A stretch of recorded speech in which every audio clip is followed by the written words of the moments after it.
간단하게 우리가 이제 참석하신 분들을 이렇게 소개하면서 진행하도록 하겠습니다. 먼저 오늘 기조 강연을 해주시기 위해서 서울에서 이렇게 시간을 내가지고 오셨습니다. 차인순 국회의정연수원 겸임 교수님이십니다. 전 국회여성가족위원회 수석 전문위원이시면서 입법 전문가로 이렇게 활동해 주셨고, 그러한 경험을 바탕으로 오늘 좋은 또 강연해 주실 것을 저희가 기대하면서 공부 많이 하도록 하겠습니다. 토론을 위해서 함께 해주신 분들도 소개해 드리겠습니다.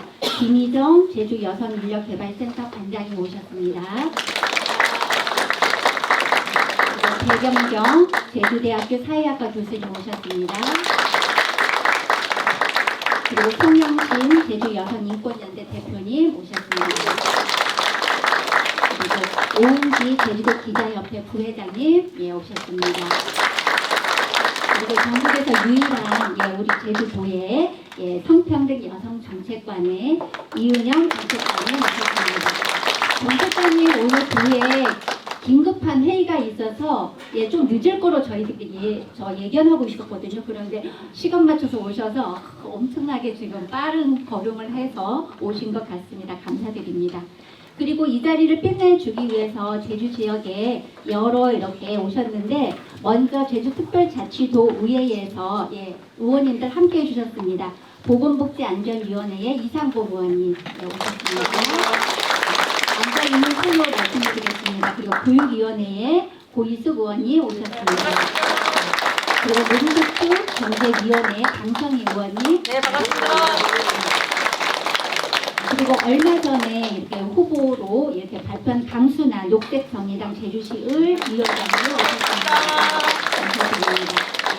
그리고 함께 해주신 단체들도 저희가 여러 곳이 있기 때문에 단체명으로 하면 관련되신 분 같이 일어나시면 좋겠습니다. 제주 가족사랑상담소 소장님과 함께 하셨습니다. 그리고 제주여성인권연대 부설 제주여성상담소의 관계자분들도 함께 해주셨습니다. 그리고 제주 사회복지사협회 우리 허수님 회장님도 참석해 주셨습니다. 그리고 서귀포 가정폭력 성폭력 상담소의 소장님과 관계자분들도 참석해 주셨습니다. 그리고 여성긴급전화 1366 제주센터에서도 소장님을 포함해서 관계자분들 참석해 주셨습니다. 그리고 소비자교육중앙회 제주특별자치도지부 문하순 소장님과 그리고 한국국내 제주특별자치도지부의 고승진 회장님도 참석해 주셨습니다. 그리고 제주 현장상담센터 해냄의 관계자분들도 참석해 주셨습니다. 감사합니다. 제주 이주 여성상담소의 소장님과 또 관계자분들 참석해 주셨습니다. 그리고 제주 IWC의 사무총장님과 이렇게 관계자분도 지금 다시 오신 것 같습니다. 감사드립니다. 그리고 제주 여민회 또 관계자분들 참석해 주셨습니다. 그리고 제주 여성자활지원센터에서도 관계자분 참석해 주셨습니다. 그리고 한라 여성 새로 일하기 센터 관계자분 참석해 주셨습니다. 감사합니다. 그러면 그리고 제주일보와 그리고 MBC 재민일보의 또 기자님들도 참석해 주셨습니다. 감사드립니다. 그러면 먼저 저희 제주여성가족연구원의 원장님의 개회사를 시작으로 포문을 열겠습니다.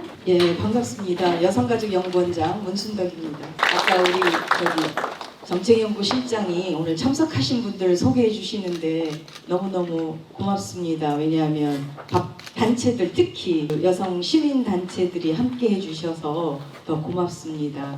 그리고 아까 소개했기 때문에 세 분의 도의원님, 오늘 주제 발표와 토론에 참석해 주시는 분 모두 고맙습니다. 여기 제 인사말은 앞에 책자에 있습니다. 그 중에 몇 달락만 말씀을 좀 드리겠습니다. 1975년 유엔 총회에서 3월 8일을 세계 여성의 날로 지정한 이후 전 세계적으로 성평등한 사회를 지향하는 데 많은 노력을 기울여 왔습니다. 우리가 알다시피 1908년에 시작이 되어서 올해 110주년이고 또 기념일로 지정한 지는 올해가 49주년이 되는 의미 있는 해이기도 합니다.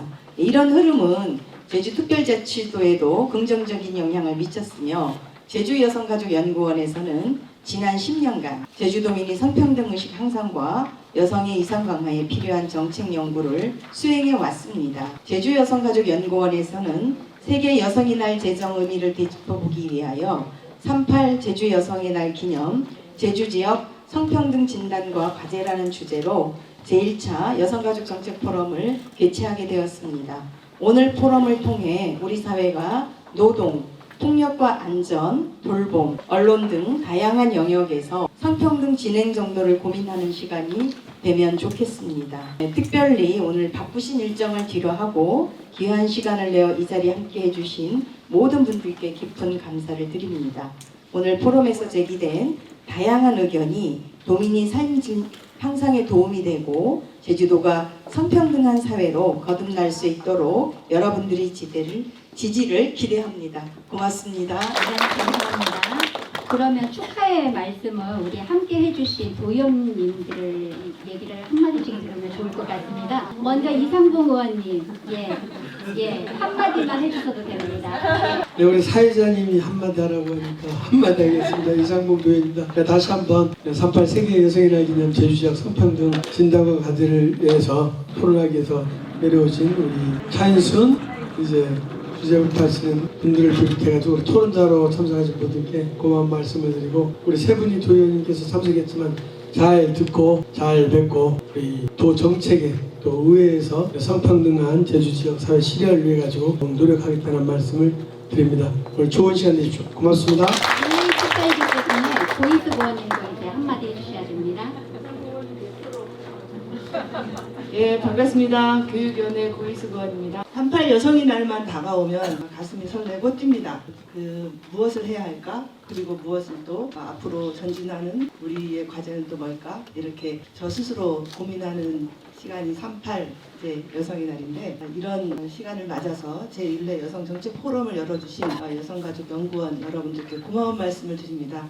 그리고 오늘 기조 강연과 그리고 토론을 통해서 또 한 걸음 전진할 수 있는 지혜와 힘을 함께 얻었으면 좋겠습니다. 고맙습니다. 떨리는 마음과 그리고 기대 심리를 공유하면서 모든 일정을 다 제껴놓고 강성희 의원님께서 이 시간을 찍어서 오셨거든요. 강성희 의원님 축사. 네, 안녕하십니까. 네, 강성입니다. 저는 38이 오면 우리 고이수 의원님은 설렌다고 그러는데 저는 지난 1년 동안 내가 뭐 했을까? 뭘 했지? 뭐 이런 걸 맨날 반성하고 올 한해 또 뭘 해야지? 뭐 이런 또 다짐도 하고 그렇습니다. 38 여성의 날이 주는 우리에게 주는 의미가 굉장히 큰다고 생각합니다. 워낙 한국 사회가 젠더 관련한 이슈가 굉장히 갈등의 국면으로 가고 있지만 그래도 우리가 지혜를 더 모아서 더 좋은 성평등 사회로 가기 위한 하나의 그런 과정이다 이렇게 생각하고 더 힘내고 현장에서도 우리 여성들의 목소리가 정말로 사회를 바꿔가고 특히 우리가 돌봄 영역이나 굉장히 그 일터에서의 성평등 이런 부분 많은 애를 써왔기 때문에 그 분야에서도 더 많은 목소리를 내서 다 같이 잘 살기 위한 것이 성평등이다 이렇게 생각하는 그런 사회로 여러분이나 저가 함께 가면 되지 않을까 그런 생각을 합니다. 아무튼 오늘 포럼 준비해 주시면서 초대해 주셔서 감사하고요. 오랜만에 우리 차인순 시우관님 만나가지고 굉장히 반가운 시간 보냈습니다. 재미있는 시간, 뜻있는 시간 되십시오. 고맙습니다. 그럼 차인순 우리 교수님 기조 강연을 이렇게 준비하는 동안에 저희가 이제 두 가지를 좀 부탁드리겠습니다. 오늘 행사는 동영상으로 저희가 촬영을 하고 저희 홈페이지에 같이 공유할 예정에 있습니다.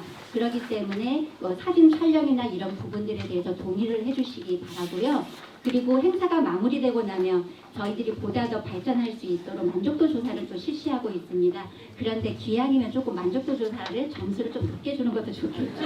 긍정의 마음을 갖고서 조사에 응해주시면 좋을 것 같고 그 조사지는 가실 때 저희 이제 응원을 해주시는 함께 협조해주시는 선생님들에게 저머지 놓고 가시면 될 것 같습니다. 그럼 차인순 교수님 부탁드리겠습니다.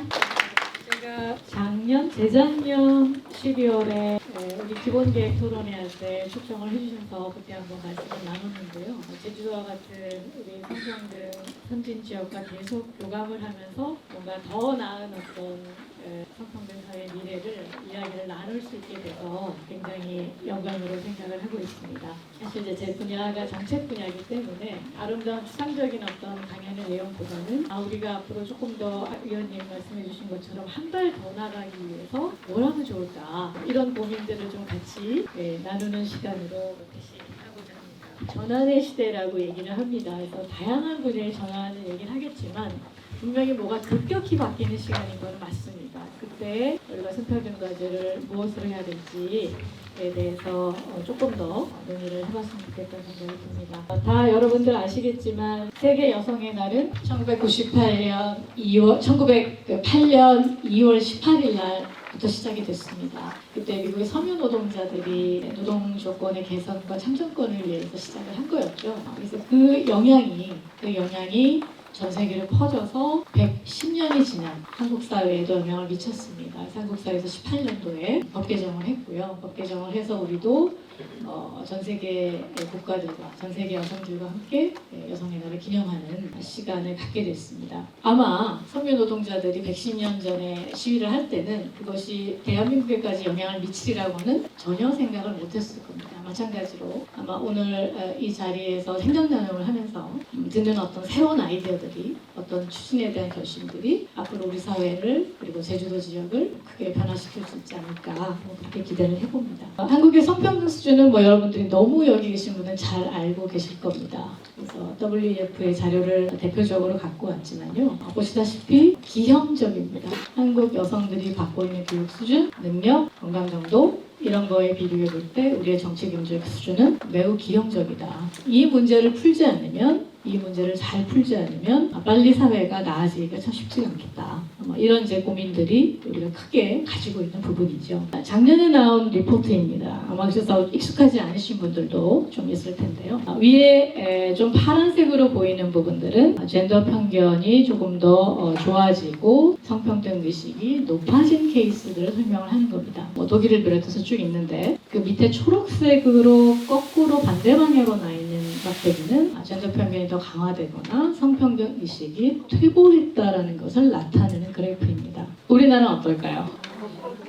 끝에서 두 번째입니다. 특별히 이제 특정한 구간을 잘라서 연구를 한 거였는데요. UNDP가 2010년에서 14년 구간하고 17년 구간에서 22년 구간 사이를 비교를 했더니 한국이 후퇴했다. 라고 하는 연구 결과 보고를 내놨습니다. 그러니까 한 2010년대 중반 정도부터는 이게 뭔가 사회적인 어떤 의식의 흐름에 어떤 변화를 보여주고 있는 보고서라고 생각을 합니다. 그 밖에 사회적인 긴장도도 대한민국 전체가 좀 높은 편이죠. 전체적으로 높은 편이고, 이건 이제 입소스하고 영국의 킹스 칼리지 런던 대학에서 같이 이제 조사를 한 건데, 보면 한국에서의 남녀 간의 긴장도가 80%로 전 세계 1위이고 28개국 중에 1위이고 동시에 평균치보다도 상당히 높습니다. 전 세계도 다 남녀 간의 긴장도가 존재하는데 이것이 1.7배가량 높다는 연구 결과도 있는 상황입니다. 따라서 사람들의 어떤 의식의 흐름이,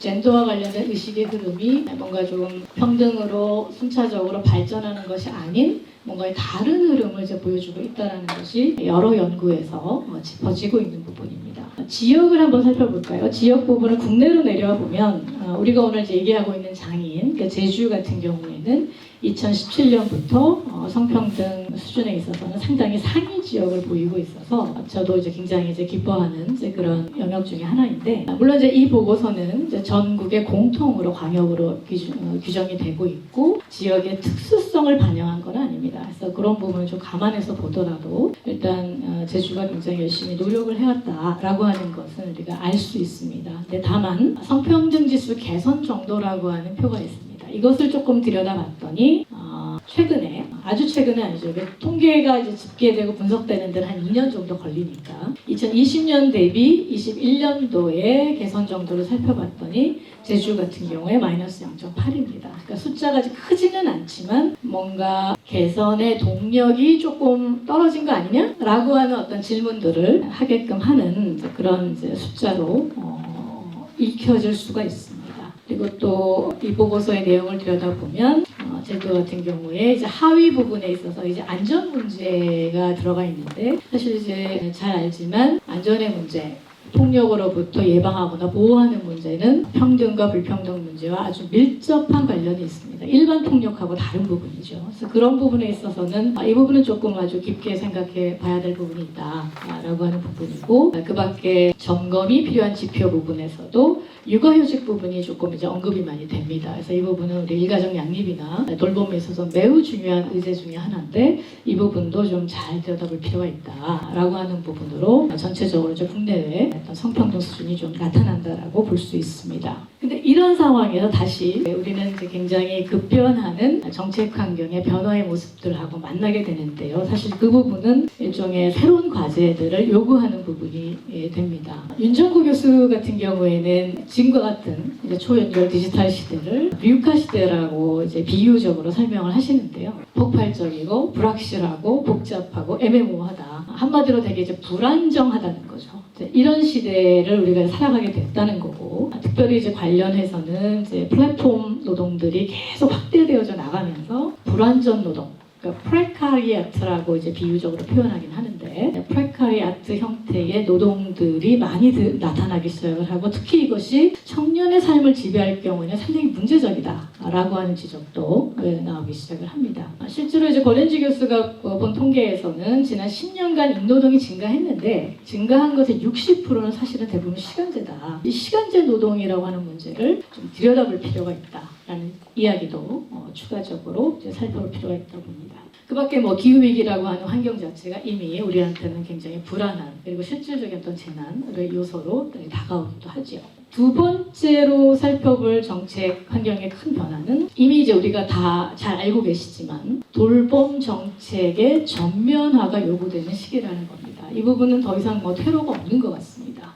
그래서 이 부분에 대해서는 국가가 가장 큰 책임을 전면적으로 져야 되지만 동시에 이 부분은 일상과도 관련되는 문제이기 때문에 국가만이 할 수 있는 건 아니고 전체 기업이나 지역사회 그리고 남녀 모두가 역할이 필요한 부분이다라고 볼 수 있습니다. 여기서 가장 중요하게 드러나는 문제는 돌봄 시간과 경제활동의 시간 충돌의 문제죠. 왜? 지금 우리 사회는 이미 우리 20대, 30대의 눈으로 볼 때는 경제활동, 고용 문제가 가장 최우선의 과제이고 또 보편적인 과제이기 때문입니다. 이 부분은 완전히 사실은 사회 구조를 바꿔야지만 이것이 실현이 가능한 문제거든요. 왜? 기존의 직장 생활과 노동 생활이라고 하는 것은 임신하거나 출산하지 않거나 양육하지 않았던 남성을 중심으로 해서 조직에 일하는 방식들이 계속 구성되어 왔고, 그 안에서 여성들이 이제 살아남으려고 하는, 일하려고 하는 어떤 구조로 진행이 되어 왔기 때문에 현재와 같은 이제 모순적인 상황이 점점점 더 커지게 된 거죠. 더 커지게 됐기 때문에 이 부분의 문제를 풀어주지 않으면, 즉 노동 구조를 바꾸고 일하는 방식을 바꾸지 않으면 이 문제가 풀리지 않는다. 전 사회적인 문제라고 하는 거죠. 그래서 이 부분에 대해서 이제 깊이 생각해 봐야 된다. 그런 어떤 정책 변화가 이제 요구되는 시기라고 볼 수 있습니다. 세 번째로는 젠더리즘의 변동기라고 하는 문제를 우리가 조금 생각해 볼 필요가 있다는 겁니다. 에스핑 앤더슨 같은 이제 학자 같은 경우에는 20세기 말부터 이런 어떤 성평등과 같은 모습들이 이제 사회에 나타나기 시작했다고 얘기를 하거든요. 거의 이것은 한 100년에 걸쳐서 변화할 것이다. 이렇게 설명을 합니다. 이제 그만큼 조금 천천히 변화하는 것이긴 하지만 우리가 지금 그 와중에 있다라고 하는 부분들을 조금 인식할 필요는 있습니다. 왜냐하면 87년에 이제 국회의 어떤 입법을 놓고만 생각을 해봐도 87년에 남녀 고용평등법이 만들어진 이후로 지난 한 35년 동안 일정한 어떤 그 형태의 정치, 경제, 사회 영역에서의 젠더법, 그리고 또 제주도로 치면은 젠더 조례라고 하는 것들이 형성이 되었기 때문입니다. 그래서 그것들은 뭐 한두 개 정도가 아니라 전체 사회의 어떤 구석구석을 조금 변화시키려고 하는 일종의 정책적인 어떤 의지의 표현이다라고 볼 수 있는 거죠. 제주도만 해도 최근에 보니까 2023년도에도 좋은 어떤 조례들이 바로 작년 겨울인 거죠. 이제 만들어졌고, 사실 이것이 차근차근 잘 이제 정책 수행이 진행이 된다면 이제 사회의 이제 변화를 이제 이끌어갈 걸로 기대를 하고 있습니다. 하지만 현실은 굉장히 많은 이제 불평등의 사례들, 불평등의 어떤 사건들, 그리고 또 여성들의 경력 단절들, 높은 강력범죄 피해율 이런 것들로 계속 리포트가 되고 있는 상황이죠. 또 아까 이제 논의한 것과 조금 더 연결해서 실제로 사람들의 어떤 사고 방식도 이것이 과연 가부장적인 사고방식에서 성평등한 사고방식으로 순차적으로 순조롭게 이동할 것이냐 라고 하는 것에 대한 이제 의문이 사실 드는 시기로 또 접어들었다라고 볼 수도 있습니다. 이거는 이제 영국의 파이낸셜 타임즈에서 최근에 이제 간단하게 아주 조사한 그 지표를 가지고 결론을 낸 건데요. 이데올로기 어떤 격차, 이념 격차라고 하는 것들의 성별 격차가 상당히 벌어지고 있다. 특히 아마 아까 맨 처음에 소개해드린 UNDP 자료하고 매우 유사하게 2015년 정도 이후로 굉장히 이제 변화를 보이고 있다라고 하는 이제 그런 지표이고, 특히 그것이 뭐 꼭 우리나라만은 아니라 미국이나 유럽도 비슷한 양상의 격차를 보이는데, 여성들이 훨씬 진보적이죠. 남성들이 그거보다는 훨씬 이제 보수적으로 나타나는데, 물론 이 나이의 구간은 18세에서 29세, 20대를 기준으로 조사를 한 겁니다. 그런데 그것에 있어서 한국은 굉장히 유난하게 그 갭이 크다. 이 부분에 대해서 심각하게 좀 생각해 볼 부분이 있고, 이런 것들의 어떤 요인들은 성평등 정책이나 앞으로의 어떤 성평등 사회로 가는 데 있어서의 어떤 많은 또 새로운 과제들을 또 이야기를 하고 있는 것이나 이제 마찬가지다. 이렇게 볼 수 있습니다. 관련해서 최근에 나온 이제 국내외 연구들을 보면 SNS의 알고리즘을 통해서 여성 콘텐츠들이 자동적으로 좀 확대 재생산되는 이런 요소들의 요인들이 문제가 많이 제기되고 있어서 이 디지털 전환이 알고리즘을 통해서 뭔가 여혐에게서 영향을 미치고 있다라고 하는 것도 하나의 좀 새로운 우리가 주목해야 될 정책적 환경이다라고 볼 수 있습니다. 그렇다면 이제 어떤 방향으로 나아가면서 어떤 과제들을 우리가 생각을 해봐야 될까요? 아까 정책 환경의 변화에 따라서는 크게 이제 세 가지로 생각해 볼 수 있을 것 같습니다. 일단은 불안정할수록 안정적인 정책이 필요하고요. 특히 성평등 분야에 있어서는 성평등 노동 정책의 부분이 굉장히 이제 중요합니다. 지금의 시기는 20대, 30대 여성의 눈으로 이 정책을 봐야 되는 굉장히 매우 중요한 전환기라고 볼 수 있습니다. 그래서 차별적이고 불안정한 노동에 대한 젠더 정책 과제들을 많이 좀 발굴할 필요가 있다.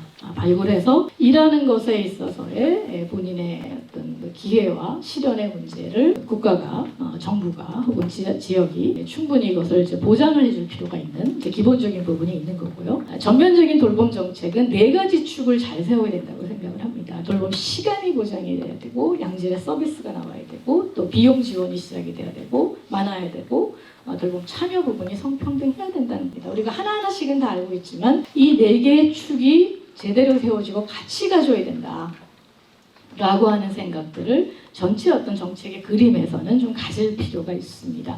이것이 또 나아가서는 이제 보편성과 형평성의 확보라고 하는 방법론을 채택할 필요가 있는 거죠. 아직은 소득계층이거나 아직은 제한적인 어떤 계층을 대상으로 하기 때문에 이런 부분에 대한 이제 정책적 전환이 이제 필요한 것을 얘기를 하고 있고요. 그리고 젠더리즘 변동기에 대응해서는 일정 부분의 조례나 입법이 만들어진 상황이기 때문에 사실은 이 상황에서 정책의 점검과 평가와 과학적인 평가에 기반한 어떤 정책 개선, 조례 개선 이라고 하는 것들이 선순환을 일으켜야 됩니다. 그렇지 않으면 굉장히 힘들게 만든 조례들은 사문화되기 쉽기 때문이죠. 우리가 사문화되는 것을 참 많이 봤습니다. 조항이든 법이든 힘들게 만들었는데 중요한 거는 입법과 정치에게 만들어지는 조례나 법률이라고 하는 것은 문제의 정책의 시작이다라고 하는 거죠. 그 부분에 대해서 전향적인 어떤 생각들이 좀 필요한 부분들이 있습니다. 그리고 어떤 의식의 변화의 흐름을 잘 관찰하면서 어떻게 어떤 부분들을 좀 더 건드려주면서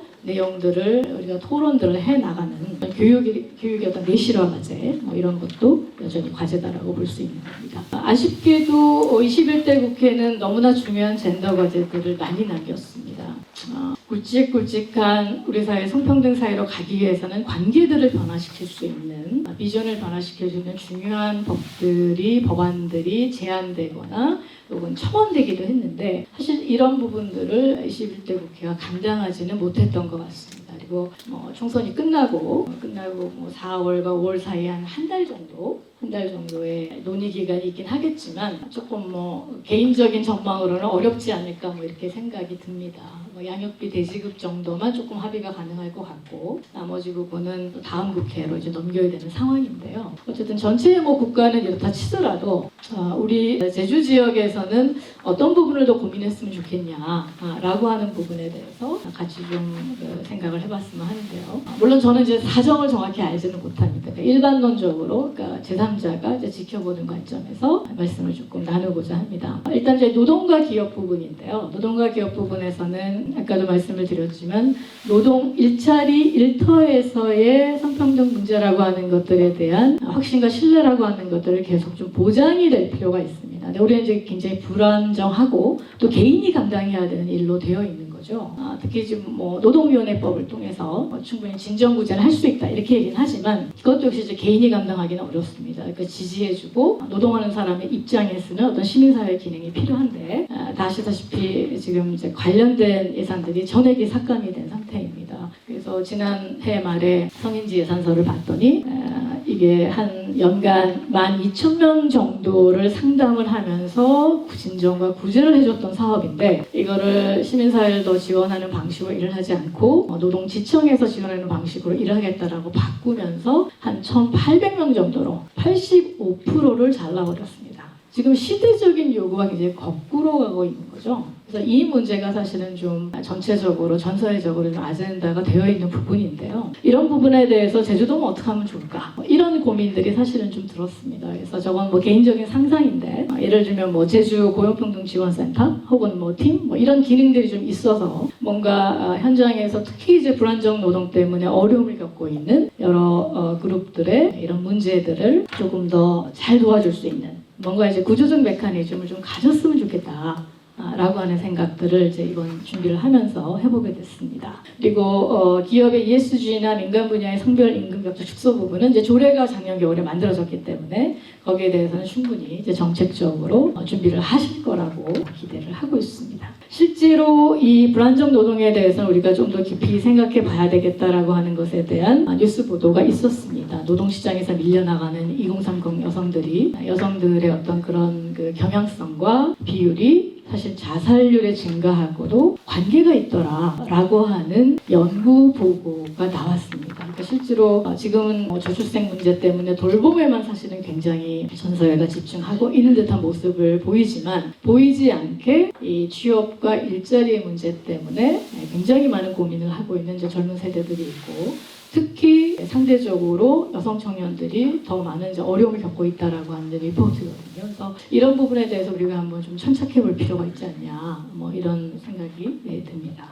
두 번째로 이제 돌봄과 가족 부분은 지역사회 통합돌봄 조례를 통해서 아마 제주도에서 충분히 이제 시작이 된 걸로 보고 있습니다. 그래서 돌봄 필요한 사람들을 주거, 의료, 복지 이것을 통합 돌봄을 하겠다는 이제 좋은 조례고요. 그것들은 이제 그 조례대로 잘 펼쳐 나가겠지만 동시에 이것을 아까 말씀드린 것처럼 보편적인 돌봄 제도로 확장하고자 하는 노력이 좀 필요하다라고 생각이 듭니다. 예를 들면 경기도 같은 경우에는 노인들을 위한 누구나 돌봄, 그리고 아이들을 위한 언제나 돌봄, 장애인을 위한 어디나 돌봄 이렇게 해서 사각지대가 없게 일단은 그 프레임을 짰습니다. 물론 소득 계층별로 내는 비용의 차이는 있지만 일단은 도움이 필요한 사람이 돌봄 도움이 필요한 사람이 돌봄 도움을 받을 수 있도록 누구나 접근할 수 있도록 하는데 정책적인 아이디어를 낸 겁니다. 사실 지금 노인 지원 돌봄은 장기 요양 아니면 어려운 계층을 위한 돌봄 지원 이것이 이제 국가에서는 두 축이거든요. 그래서 뭔가 이제 이 부분이 좀 달라져야 된다라는 이야기고 이번 총선 공약을 보면 이런 어떤 보편적인 돌봄 제도로의 확장의 의지는 조금 보이고 있습니다. 물론 실제로 이제 공약이 이행될지 이 부분 잘 모르겠지만 이제 보편적 아이돌봄 서비스를 제안을 하면서 모든 가족에게 아이돌봄 부분에 대해서 기본적으로 지원을 하고 한부모나 경제적으로 어려운 계층에 추가 지원을 하겠다.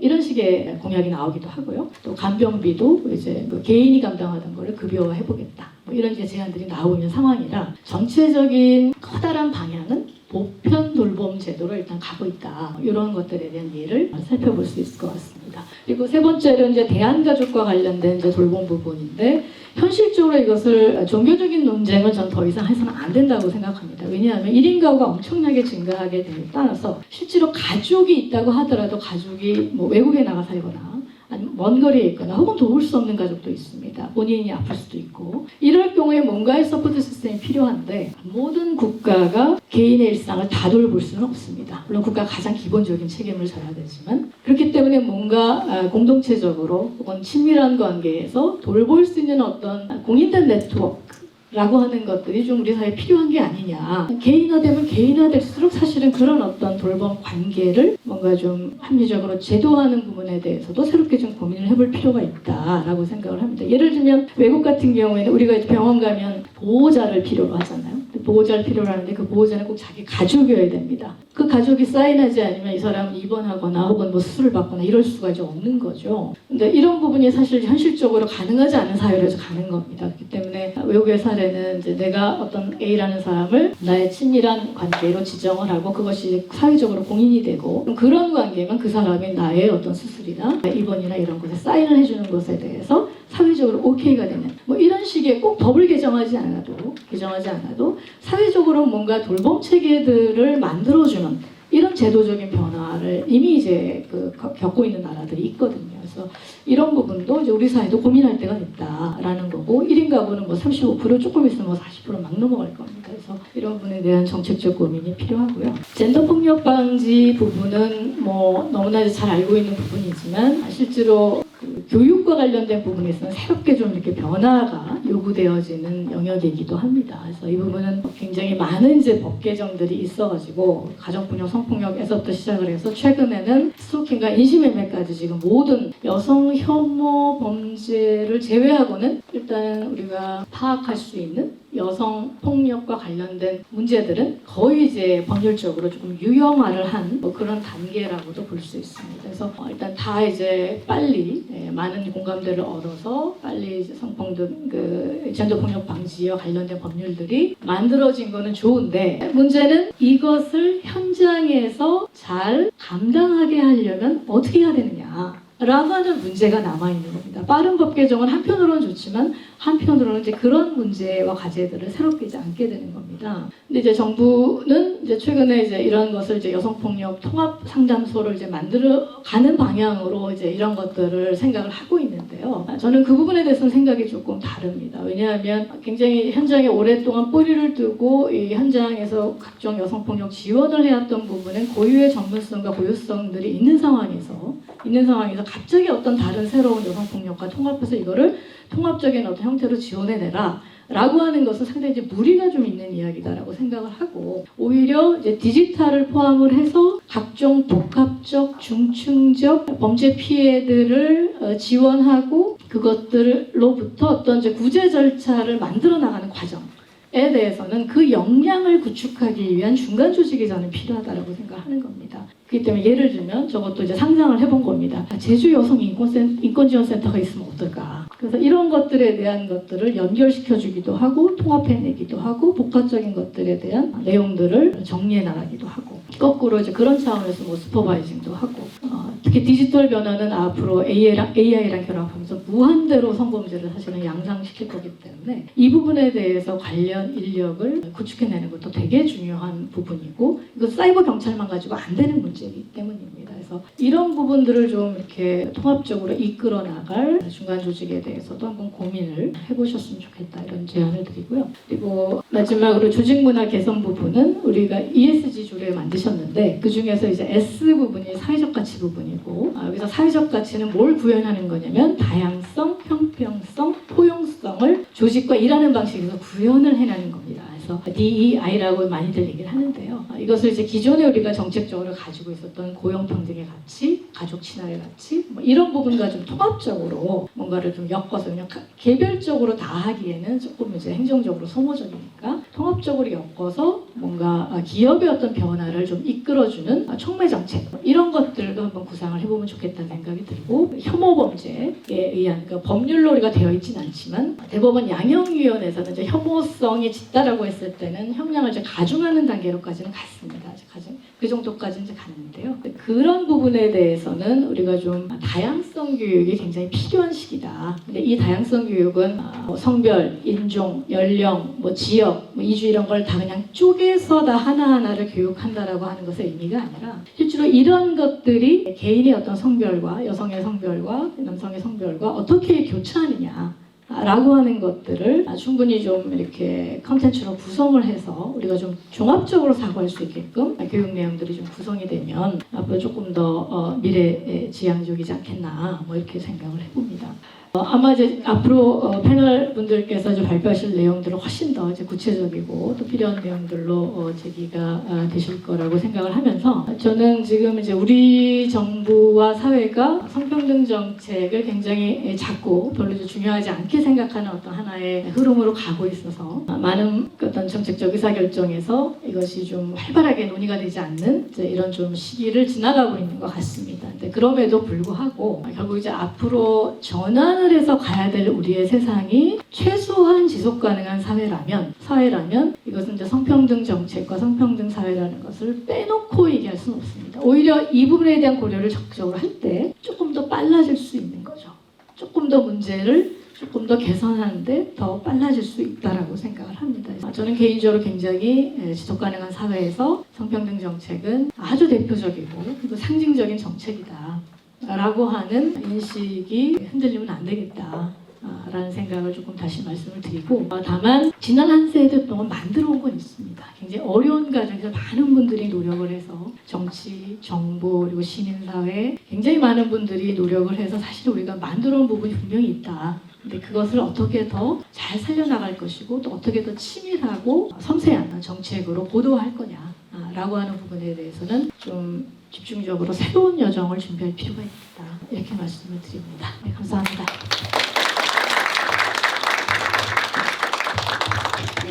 지속 가능한 성평등한 제주 사회를 위해서 우리에게 이제 생각해 볼 만한 이슈들을 던져주시고 향후에 또 우리가 고민하면서 또 과제로 또 개선해 나갈 수 있는 부분들을 말씀해 주신 우리 차인승 교수님께 한 번 더 큰 박수 부탁드리겠습니다. 오늘 많이 생각해보고 또 그러한 과제들에 대해서 우리가 또 나가야 되니까 이거를 바로 토론으로 이어가면 저희가 저장이 좀 더질 수가 있습니다. 그래서 잠깐 우리 전체 사진을 찍으면서 준비도 하고 그렇게 하면서 이제 토론의 장으로 이어가도록 하겠습니다.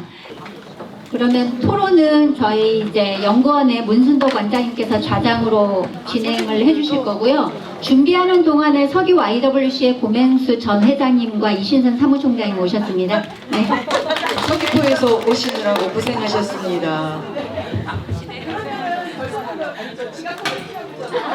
예, 제가 여기 오늘 자장 논 이유 아시겠죠? 빨리 잘 진행하라고 우리 이거 담당하는 이연나 박사님께서 자장 맡으라고 해서 제가 그냥 의무강으로 지금 했습니다. 그래서 아까 개회사도 하고 아무튼 두 번 얼굴을 비춰서 죄송합니다. 우선 저희는 오늘은 이제 기조 강연은 38 여성 기념 대비해서 그 의미를 가장 잘 되살리는 의미에서 그 기조 강연은 잘 들었고 거기 기조 강연 내용에 보면 미래의 과제와 그다음 제주도의 대안들 향후 고민해야 될 과제의 거리들을 상당히 많이 던져주셨습니다. 그런 숙제들을 잘 받아서 오늘 지금 5분의 토론자가 계십니다. 그래서 발표 토론 순서는 여기 있는 순서대로 하겠습니다. 김미정 관장님, 백영경 교수님, 송현신 대표님, 오은지 기자님, 이은영 정책관님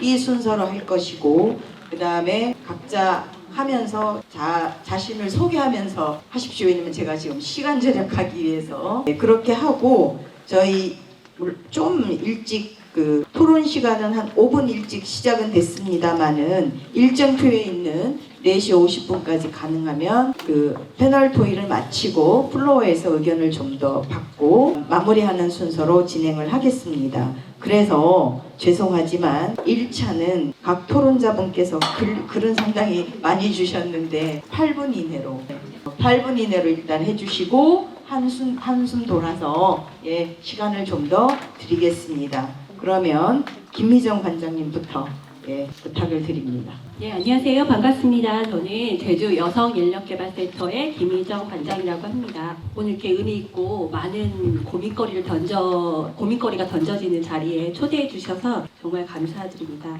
저희 제주 여성인력개발센터는 이제 현장에서 많은 여성분들을 만나고 있는 곳입니다.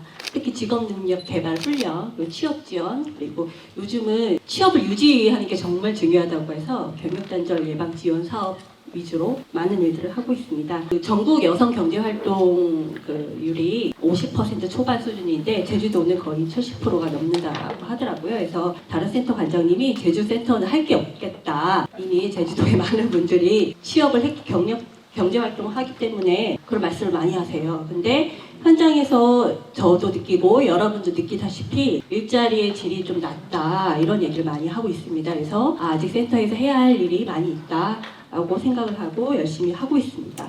아까 말씀드린 것처럼 고용의 질에서는 지금 여전히 제주 지역 여성분들은 무급 가족 종사자, 그리고 이제 고용보험 미가입, 단기 일자리, 그리고 비정규직 등 열악한 상황에서 일들을 하고 계십니다. 특히 결혼하고 육아가 집중되는 20, 30대 여성들인 경우에는 고용률이 급격히 떨어지고 있는 게 전국적인 현상이긴 하지만 제주도는 제가 봤을 때는 일가정 양립에 대한 어려움을 더 많이 호소하고 있는 것 같습니다. 근데 이제 보통 육아휴직이나 이런 제도는 지금 통계상에도 봤을 때 남성 근로자 사용이 늘어나고 있다라고 얘기는 하고 있지만 통계상으로 보면 여전히 육아휴직 사용자는 전체 여성이 73% 정도로 차지하고 있습니다. 그래서 대부분의 맞벌이 가구 여성의 돌봄가사 노동이 남성에 비해서 여성이 6배 이제 전담하고 있는 것으로 나타나고 있습니다. 이렇게 나타나는 노동시장 연관 통계 수치만 봐도 남녀가 벌어지고 있는 격차들이 제주 지역의 이제 성평등한 일자리 노동 쪽으로는 여전히 열악한 상황이다. 라는 말씀을 드리고 싶습니다. 이러한 상황에서 제주만의 문제가 아닌 그간 지속적인 여성의 경력 단절과 저출산 문제가 이러한 여러 가지 문제가 이어졌다라고 볼 수 있을 것 같습니다. 우리나라가 여성과 남성의 출산 휴가 그리고 육아휴직 제도의 기간과 급여가 OECD 38개 중에서 5번째로 보장 수준이 높다고 합니다. 제도나 보장 수준이 상위권에 다다랐지만 육아기 여성의 고용과 출산율 제고에는 아쉽지만 뚜렷한 정책적 효과를 보이지 못하고 있는 게 현실인 것 같습니다. 과도한 모성보호 제도 확대는 여성 근로자에게 편중되어 있습니다. 그래서 오히려 경력 단절을 심화시키는 역효과도 있는 건 아닌가라는 생각이 들고 있는 게 사실입니다. 이제 모성보호 제도의 틀이 충분히 갖춰져 있습니다. 그래서 추가적인 제도 확대보다는 현재의 제도를 잘 활용할 수 있도록 사회적 여건 조성에 관심을 가졌으면 합니다. 그래서 필요한 부분은 제주도의 지금 현재 육아휴직이나 이런 모성보호 제도를 기업들이 어떻게 활용하고 있고 근로자들은 현장에서 어떻게 생각하고 있는지에 대한 조사도 필요하지 않을까라는 생각이 듭니다. 그래서 여성들에게 집중되는 노동시장과 단절되는 육아휴직보다는 일과 그리고 출산, 육아를 병행할 수 있는 다양한 형태의 일자리, 그리고 유연근무, 워라밸이 가능한 지원 제도를 적극 활용할 수 있도록 근로자 그리고 기업들을 대상으로 인식 개선 그리고 근로환경 컨설팅을 지원하는 접근이 무엇보다 필요하다라고 생각합니다. 또한 구직자가 절대적으로 부족한 제주 지역 노동 현장에서 이 경력 단절 여성에 대한 경제활동 참여 확대를 이끌어내기 위해서는 일경험 제공 그리고 창업, 창직에 대한 직업교육 훈련 그리고 고학력 여성들을 위한 맞춤형 직업교육 훈련 등 다양한 경로의 취업 지원 서비스 제공도 필요합니다. 그간 정형화된 성과를 강조했던 취업 중심이 획일화된 고용 서비스가 임신, 출산과 또 등의 주 책임자로서 복합적인 구조적 한계를 가지고 있는 우리 경력 단절 여성들의 잠재력을 틀 안에 가두고 있는 것이 아닐까 하는 걱정이 되기도 합니다. 그래서 제주 지역 노동시장의 여성 인력을 최대한 활용하기 위해서도 이러한 복합적인 구조적 어려움을 가지고 있는 여성들에게 다양한 경로의 취업 지원 서비스를 제공하기 위해서는 여성인력개발센터와 같은 고용 서비스 기관 간의 네트워크가 필요합니다. 그래서 제주 특화 고용 서비스를 고민해보면 어떨까라는 생각이 듭니다. 토론 내용에는 제가 못 적었지만 과거에 긴급 돌봄 서비스 아니면 그냥 진짜 일가정 양육을 도와주기 위한 가사 지원 서비스를 지원했던 적이 있었습니다. 근데 이렇게 국가에서 지원하는 제도가 확대되면서 그런 제도를 이제 지양해라 이렇게 한 적이 있었거든요. 근데 사실상 여성들이나 아니면 그 가족들에게는 제일 만족도가 높았던 그런 서비스였거든요. 그래서 이런 부분에 대해서 제주 지역 특화로 긴급하게 필요한 맞벌이 가정이라든가 이런 부분에 제주만이 지원해 줄 수 있는 이런 서비스로 고민을 해보면 어떨까라는 생각이 듭니다. 그래서 재취업과 그리고 육아휴직 출산휴가를 이제 갔다가 못 돌아오시는 경우도 정말 많습니다. 그래서 그러한 경력 복비에 필요한 적극적인 구직활동 지원 제도, 워라밸 근로환경 개선을 위한 기업의 인센티브, 그리고 일생활 균형 컨설팅을 지원하고 제일 강조드리고 싶은 거는 남녀가 함께하는 출산, 육아, 그리고 일가정 양립에 대한 인식 개선 사업이 늦기 전에 빨리 함께 선행되어야 하겠다는 의견을 마지막으로 발표를 마치도록 하겠습니다. 네, 고맙습니다. 정말 현장의 목소리 아까 우리 교수님께서 말씀해 주시면서 패널들이 나중에 현장의 목소리를 더 잘 전달해 줄 거라고 이야기를 해 주셨는데 처음 문을 연 우리 김미정 관장님께서 그 일가정 양립의 현주소와 대안까지 그러니까 늘 고민하는 거리들을 언제나 그런 고민거리를 던져 주었습니다. 고맙습니다. 시간도 덜 쓰셔서 고맙습니다. 다음에 백영경 교수님. 이거 이제 되는 것 같아요. 네, 안녕하세요. 제주대학교 사회학과 백영경입니다. 현장의 목소리라고 부르셨는데요. 아마 그래서 처음에 저한테 하라고 하신 주제가 청년 문제에 대해서 얘기를 하라고 그러셨는데 딱히 이제 대학이 꼭 청년 문제 현장은 아닌 게 있고 또 한 가지는 사실 이제 성평등 관련해 가지고는 사실 학교가 직면하고 있는 여러 가지 문제들이 있습니다. 제주대학교가 작년 2학기부터 지금 여성학 과목이 개설이 안 돼요. 강사가 한 분 있으셨는데 그만두시면서 그 다음에 다시 뽑지를 않고 지금 대학은 사실 또 그거 하나를 하기에는 뭐 글로컬이다 뭐다 해가지고 완전히 이제 대학이 전면적인 체제 변화를 갖다 겪고 있는 중이라서 그 하나만을 가지고 싸우기도 애매한 상황이 되다 보니까 사실은 작년 2학기부터는 지금 제주대학교에 여성학도 없고 뭐 이제 여학생들이 사실 이제 페미니즘을 얘기하고자 할 때 안전하지 못하다고 생각하고 이제 토론하지 못하고 그러는 문제가 계속해서 지속되지만 그거를 갖다가 딱히 해결할 단위도 없고 여학생회 없어졌고 뭐 이런 식의 지금 그 대학이 직면하고 있는 많은 문제가 있는데 그거를 갖다 이제 대학에 있는 사람이 대학에서 해결을 못하고 여기 와가지고 뭐 막 이렇습니다라고 얘기를 하기에는 좀 민망해가지고 제가 다른 거를 하겠다 그래가지고 한 토론이기도 하고요. 그러나 이제 짧게 말씀드렸지만 사실은 제주대학교 안에서 여학생들이 여성학을 배우고 그 다음에 이제 여성학과 관련된 실천을 갖다 해나갈 수 있도록 좀 시민사회에서나 아니면 도에서나 좀 도와주시면 좋겠다 그런 요청은 드리고 싶습니다. 네, 오늘 3.8 여성의 날을 맞이해가지고 이제 사인수님께서도 말씀을 해주시고 그랬는데 저는 이 돌봄을 갖다가 얘기하면서 가장 중요한 얘기 중에 하나가 이 전환이라는 문제의식인 것 같다고 생각을 했습니다. 사실 지금 제주가 여기 이제 제가 써놓은 내용은 그렇게 길게 다시 반복하지 않겠습니다만은 다들 아시다시피 굉장히 많은 새로운 정책들을 펼치고 있고요. 사실 이 정책들이 이제 꾸준히 이루어져 간다고 한다면은 어쨌든 그 돌봄의 공백을 메워나가는 데 있어서는 상당한 진전을 이룰 거라고 기대를 하고 있습니다. 근데 그런데도 불구하고 그러면 무엇에 대해서 아쉬움을 느끼느냐 하면은 대학에서 여학생 늘어났다고 해가지고 아니면 여학생들이 원하는 어떤 종류의 서비스가 제공이 된다고 해가지고 조금 더 성평등한 곳이 되었다고 할 수도 없고 이제 그 교육 내용에서나 아니면은 이제 그 대학의 운영에서나 아니면 그 교육을 경험하고 나가서 사회에 진출하는 여학생들의 전망이 밝아졌다고 얘기할 수 없는 것처럼 사실 돌봄이라는 건 물론 서비스라는 것이 필요한 서비스가 제공되어야 되고 지금 사회적으로 굉장히 큰 돌봄의 공백이 있는 것은 맞지만 서비스를 제공하는 것 그 자체가 성평등한 사회는 아니다. 그게 가장 두드러지는 분야가 돌봄이 아닌가 합니다.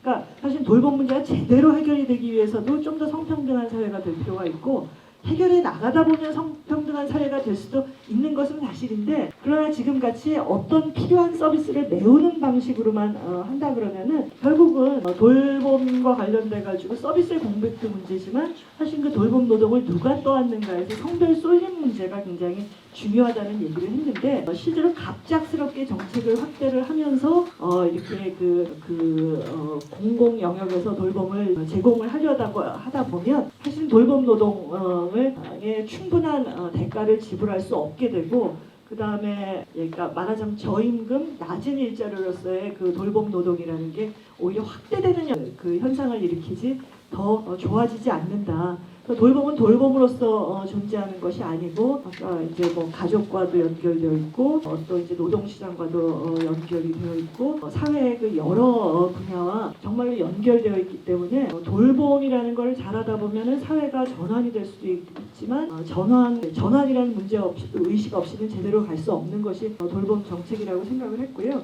그래서 지금 이제 도가 실시하고자 하는 많은 정책들이 있는데 그걸 보면서 이제 저는 거기서 빠진 것이 몇 가지가 있지만 한 가지는 이게 정말 실제로 어떻게 될 수 있는가. 그다음에 이제 하나는 그 성별적으로 쏠림 문제를 어떻게 해결할 것인가 두 가지가 있다고 생각했습니다. 그래서 성별 쏠림 문제 외에 사실 이제 저희가 이제 들어보면은 사실 그 돌봄 지원을 받는다고 하더라도 읍면동 지역에서 사정하고 제주에서 시의 사정이 너무 다르다. 실제로는 아무리 이제 지원을 받는다고 하더라도 실제로 일할 사람을 그 서비스를 갖다가 확보할 수 없는 것이 읍면동 지역에서 너무 심하다라는 얘기를 들었고, 그래서 이것은 어떤 면에서 이렇게 보기에 그 이제 좋은 정책뿐만 아니라 이게 현장에서 끝까지 어떻게 가는지, 정말 어떻게 이게 실현되는지를 갖다가 사실 집요하게 추적을 해야 되는 분야가 돌봄이다, 그런 생각을 했습니다.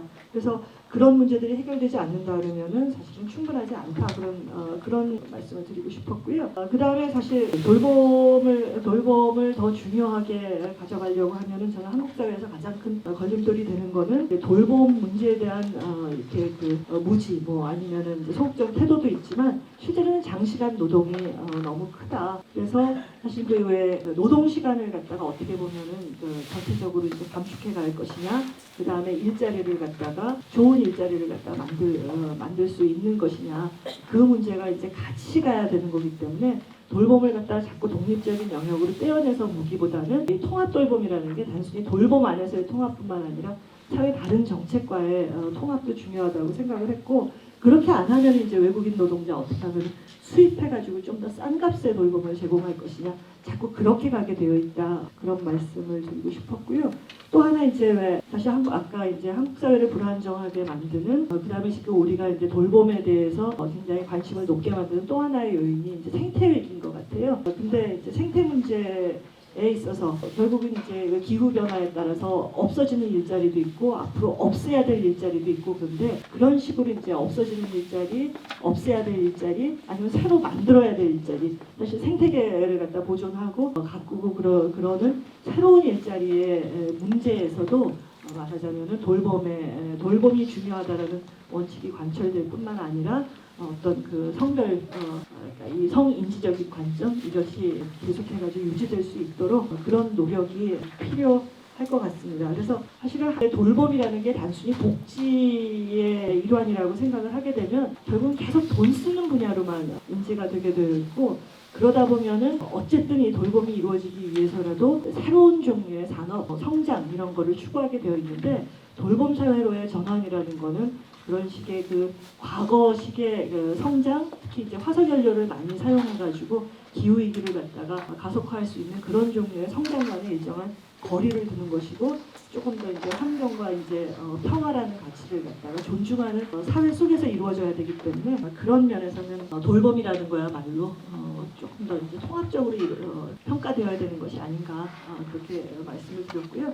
사실 제주는 지금 이 시점에서는 돌봄과 관련돼 가지고 굉장히 적극적인 정책을 많이 내놓고 있기 때문에 뭐가 부족하다라는 얘기보다는 이것이 조금 더 적극적으로 잘 되었으면 좋겠다, 더 현실적으로 밀고 나가고 더 크게 밀고 나가고 다른 정책적인 분야하고 연계해서 밀고 나갈 필요가 있다는 그런 문제의식으로 말씀드렸습니다. 네, 고맙습니다. 교수님 말씀 중에 지금 제주도가 하는 통합돌봄 정책의 방향들이 이제 현재 있는데 좀 세부적인 것들을 우리가 좀 더 고민해 보게 되는 그런 말씀들을 많이 해주셔서 고맙습니다. 과거의 돌봄은 가족 돌봄에서 어느 날 사회 책임자면서 사회 돌봄으로 갔다가 이번 22대 총선에 여러 언론에서 보니까 성평등 돌봄으로 갔더라고요. 그래서 성평등을 또 포장하기 위해서 가져온 단어는 아닌가? 얼마나 잘 인지하고 저걸 정말 성평등한 돌봄으로까지 정책화할 것인가 하는 기대와 고민을 저도 조금 하고 있습니다.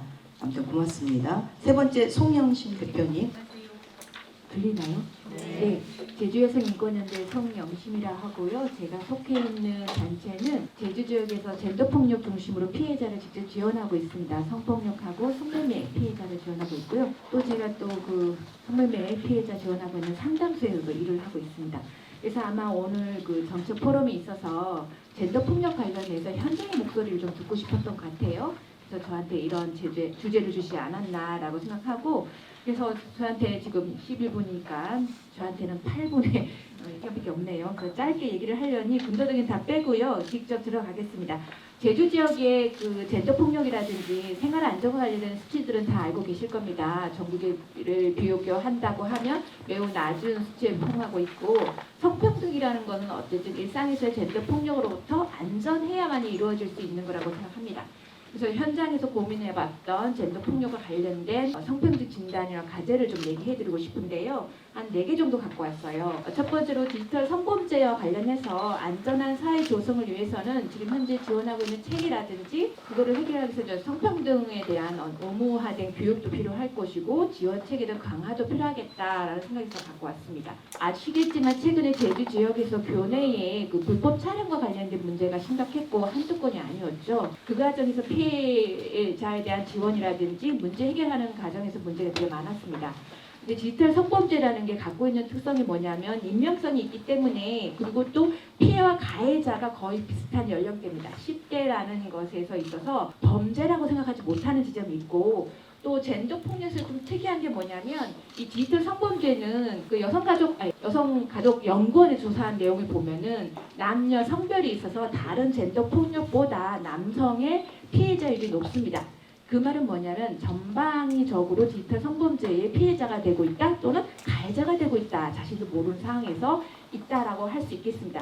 그런 지점에서 지금 최근에 제주 지역에 그 디지털 성범죄와 관련된 특화 상담소가 통합으로 만들어졌다는 것은 많은 기대감을 갖고 있죠. 그래서 그걸 통해서 과거에 삭제 지원에 중심했던 게 아니라 직접적인 피해 지원을 위해서 지역에 있는 네트워크, 상담소와 네트워크도 지원할 수 있겠다라는 기대감을 가질 수 있겠습니다. 그래서 그렇지만 또 아까 말씀드렸던 가해자, 피해자 그리고 하나의 사건이 벌어졌을 때 피해자, 가해자 수가 다른 젠더 폭력보다 가지수가 되게 많습니다. 그래서 결국 이거는 젠더 폭력에 대한 특히 디지털 성범죄에 대해서 어떤 인식을 갖고 있는지 그와 관련된 예방 교육을 내실화해야 될 필요가 있습니다. 교육 현장에서는 학업 중심의 세팅들이 돼 있다 보니까 우리가 꼭 필요하다고 생각하는 어떤 교육들이 이루어지지 않고 있죠. 그래서 성평등 관점에서 젠더 폭력 내지는 디지털 성범죄에 관련한 의무 교육이 좀 필요하지 않을까 생각해 보았습니다. 두 번째는 범죄 예방을 위한 교육 환경 보호 구역에 대해서 청소년 유해 시설을 축소하기 위해서 노력이 필요하다. 특히 유흥업소 축소를 위한 노력이 좀 필요하다고 생각해 보는데요. 범죄 발생에서 가장 중요한 것은 환경이라든지 아니면 공간이 어떻게 배치되고 있느냐가 범죄 예방에 되게 중요한 역할을 하고 있습니다. 그래서 저희가 보시면 2021년도에 범죄 발생이 어디서 일어나고 있느냐 했을 때 너무나 가까운 곳에 일어나고 있죠. 우리가 매번 경험하고 있는 노상이라든지 아파트, 연립주택에서 일어나는데 세 번째가 가장 많은 데가 유흥주점이 있는 곳입니다. 그러니까 상상은 되죠. 우리나라의 성매매와 관련된 실태조사를 3년 단위로 하고 있는데 실제 어느 업소에서 가장 성매매율이 높냐라고 했을 때는 유흥업소가 있는 곳입니다. 근데 그 유흥업소가 제주 지역에 어디 있냐? 다 아시겠지만 인구 밀도로 하면 제주 지역에서 연도에 가장 높습니다. 근데 태클을 해봤어요. 저희가 2016년도에 해냄이라는 상담소에서 그 학교 환경 보호구역이라고 하는 안에 유흥업소, 단란주점 잊지 말아야 된다고 하는 청소년 유해시설 얼마나 많을까라고 해봤더니 제주 지역에 3개의 유흥업소가 있다고 하면 하나가 그 교육환경 보호구역 안에 있습니다. 이건 되게 심각한 거죠. 학교 보호법이라는 게 있지만 그게 학생의 건강과 학습권을 보호하게 만들긴 하지만 실제 개인의 재산권을 보호하는 과정에서 그 법은 의미가 없게 되는 거죠.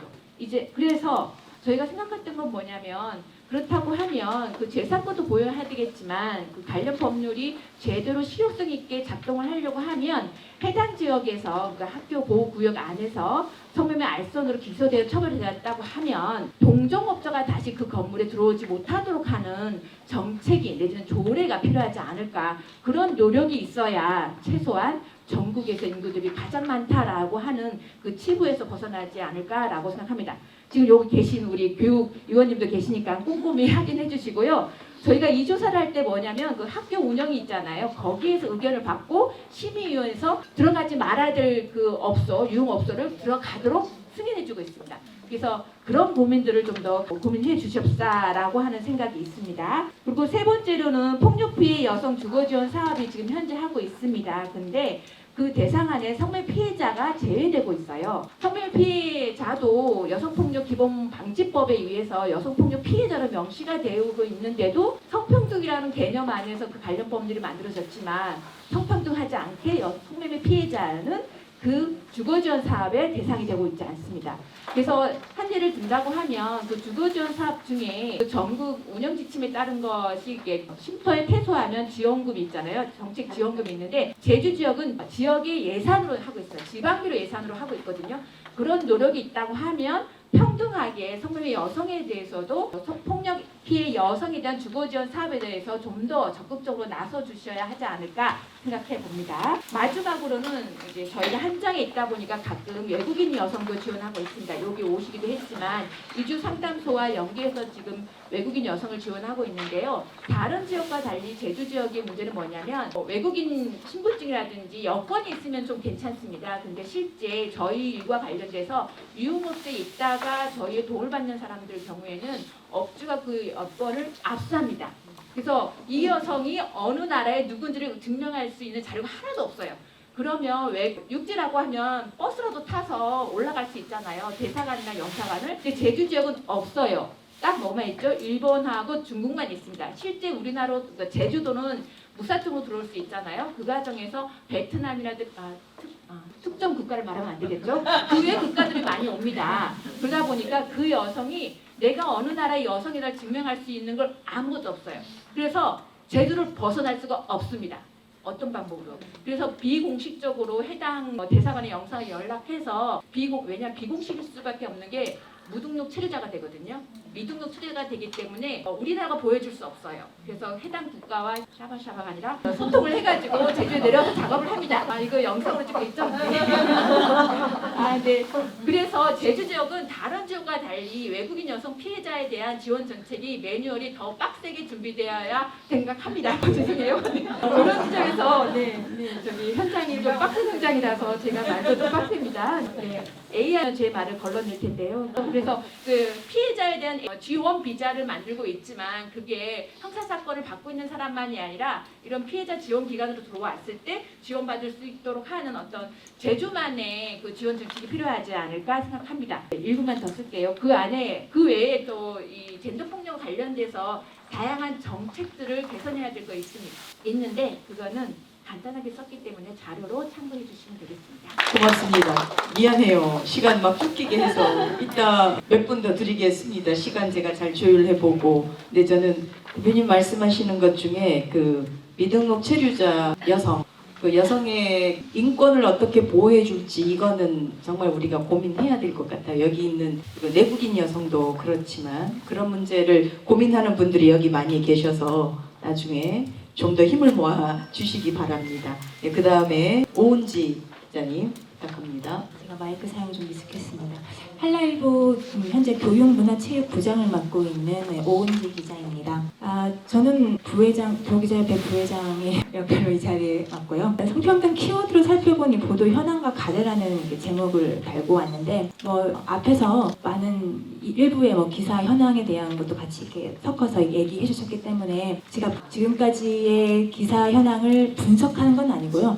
어떤 식의 보도가 있었는지 정도만 이렇게 현황을 좀 짚어봤는데 일부러 10년을 좀 짚어봤습니다. 여성가족연구원이 개원한 지 10년이어서 이쯤에 맞춰서 좀 뭔가 좀 유의미한 게 나왔으면 좋겠다 싶었었는데 제가 생각해도 좀 약간 많이 아쉬운 점이 있습니다만은 일단 전반적으로 일반적인 정책 홍보 기사 그리고 연구원의 정책 포럼이나 연구 과제 보도 이런 걸 통해서 성평등 이슈를 환기시키는 보도는 그런 식으로 이루어지고 있는 상황이었습니다.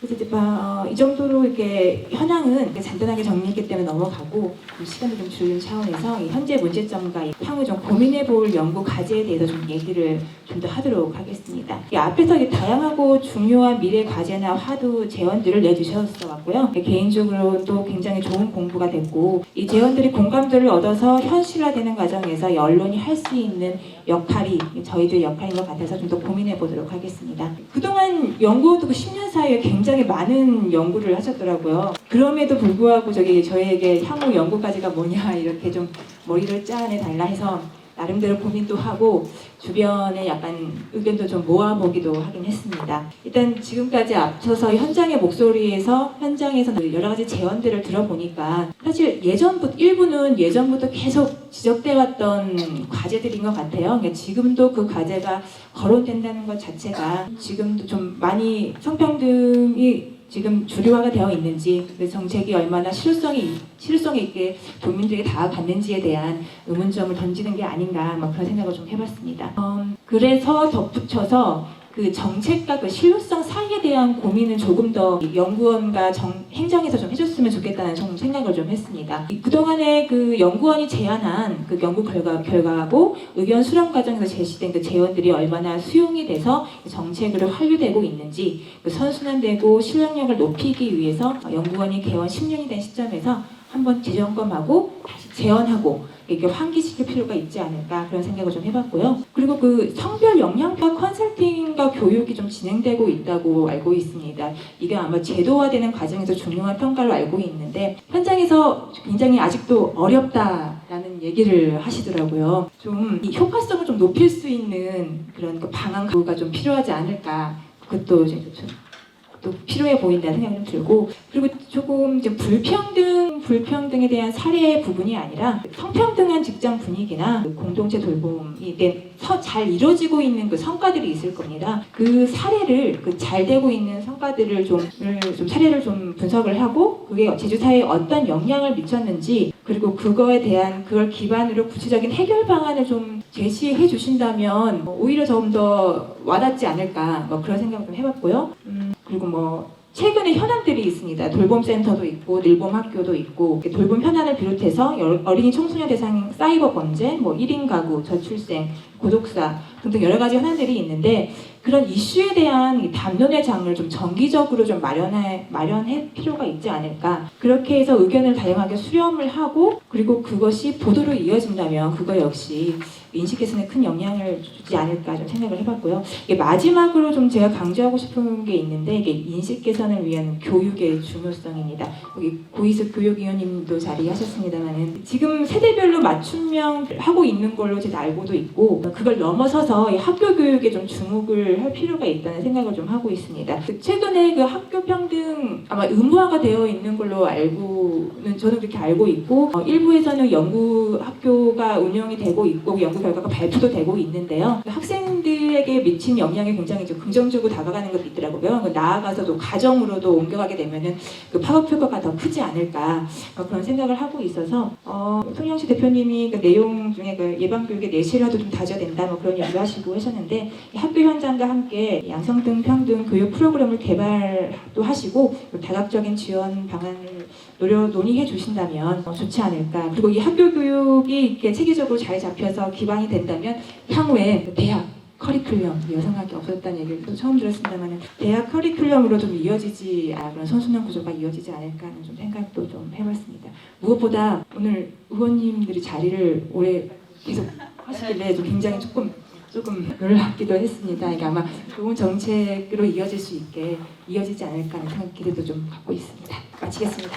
네, 고맙습니다. 저는 이제 언론협회에서 이거 와서 토론할 거니까 어떤 걸 그냥 내심 상상했냐면 저희 늘 그 얘기 하거든요. 보도할 때 그 기자가 얼마나 성인지 관점에서 기사를 내어주고 어떻게 접근할까. 제가 이제 여성어 그 성방언에 많은 관심을 갖고 있어서 그래서 요즘도 어떤 분이 여성 최초 어디 최근에 뉴스거리 되니까 어떤 분이 그 얘기 하더라고요. 아니 우리가 아직도 여성 최초라는 수식어를 써야 돼. 지금은 쓰지 말아야지. 이런 말을 듣고 나서 저것도 안 써도 좋겠다. 아직도 여자들이 처음으로 발 디딜 곳이 아직도 많이 남아있구나. 제가 한 번 더 생각을 했고 그런 기대를 하고 앉았는데 아까 말씀하실 때 보니까 다이가 우리 2번 38쪽에 2번은 우리 여성가족연구원이 향후 고민하고 뭔가 내야 될 이런 숙제거리를 많이 주셔서 고맙습니다. 아무튼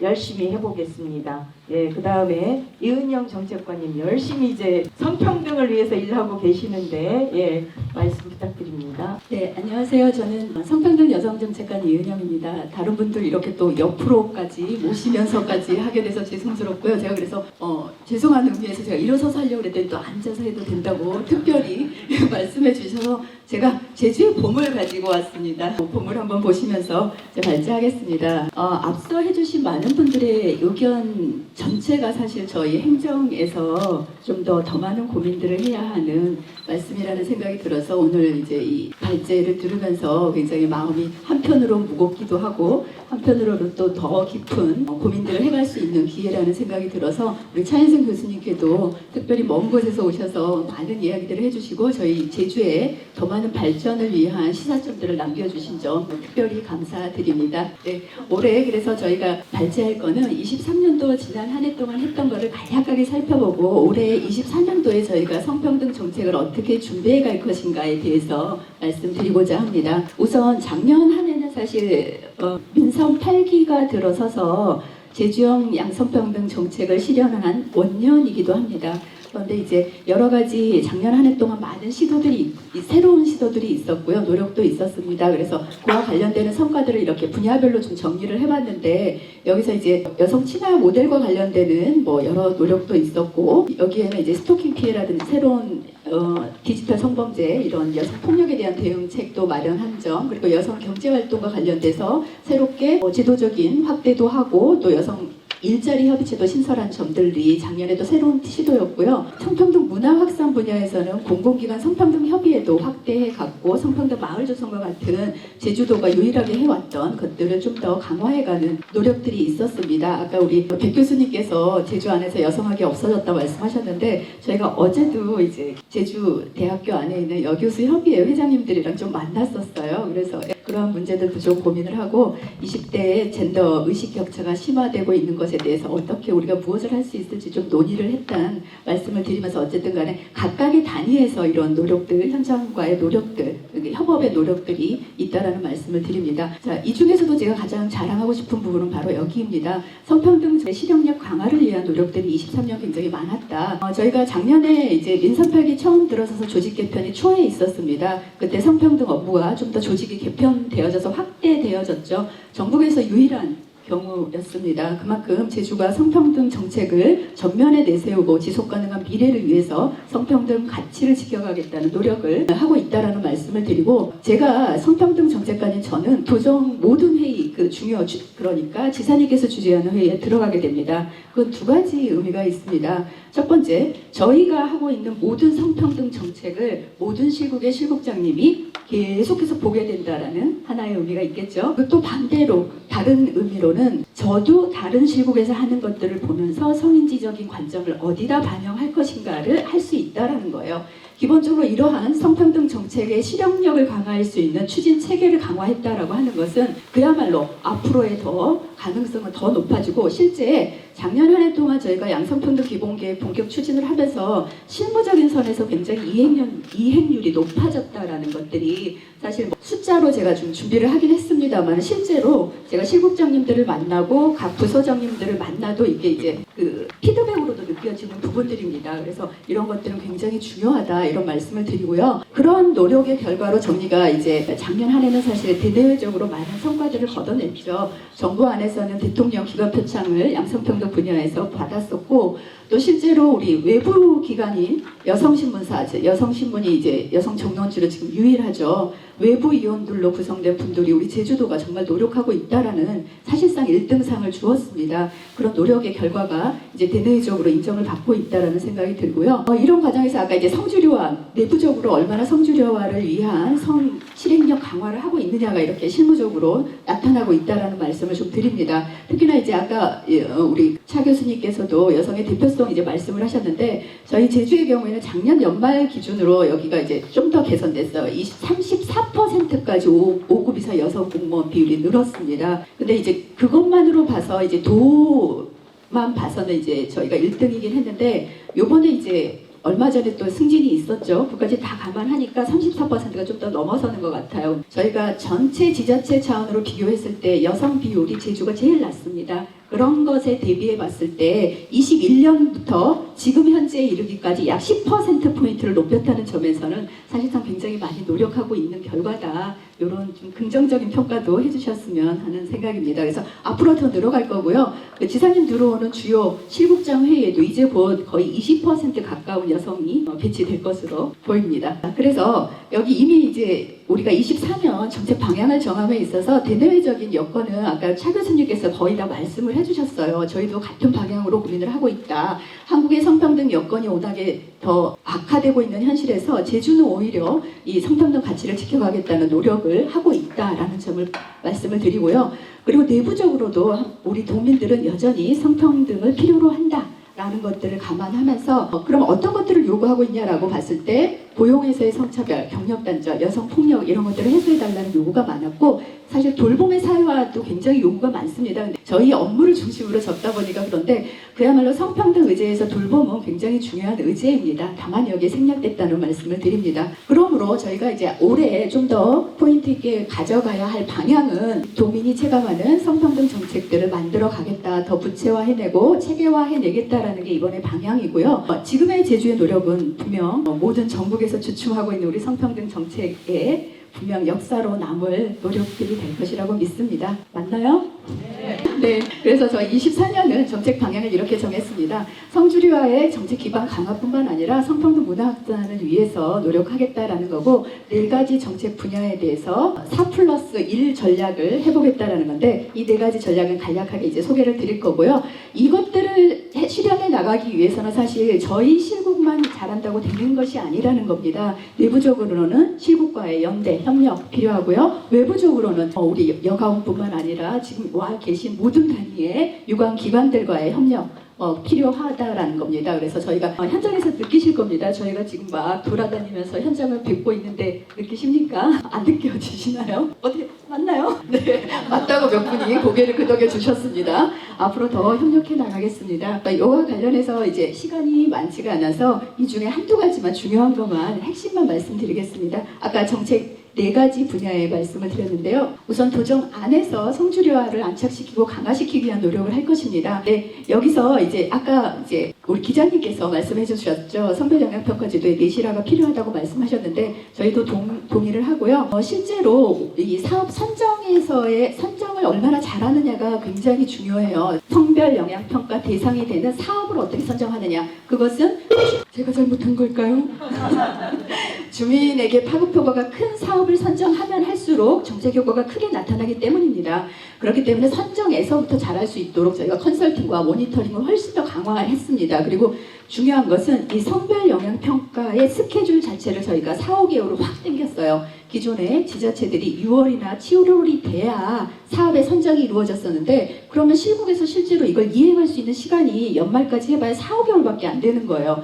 그래서 실제로 이 성별 영향평가의 내실화가 이루어지면 어떻게 해야 되는가 작년에 한 해 동안 저희가 엄청 고민을 했습니다. 그래서 우리 행정이 힘들더라도 이 스케줄을 아예 1, 2월로 땡겨버리자. 그래서 실제 실국에서 이행하고 개선할 수 있는 시간을 주자. 이렇게 스케줄을 당긴 겁니다. 그래서 벌써 우리가 컨설팅과 모니터링을 할 수 있는 체계를 벌써 1, 2월에 지금 완료를 했고 사업을 선정 거의 완료해 가는 상황입니다. 이거는 우리 지자체가 아마도 다른 지자체를 선도하지 않을까 이런 생각이 들고요. 특정 성별 영향평가에서 올해는 이제 건강 분야의 특정 성별 영향평가를 통해서 성 권리와 성재산상 권리를 보장할 수 있는 정책들을 발굴하려고 합니다. 그리고 핵심으로 하고 싶은 게 양성평등 담당관 제도입니다.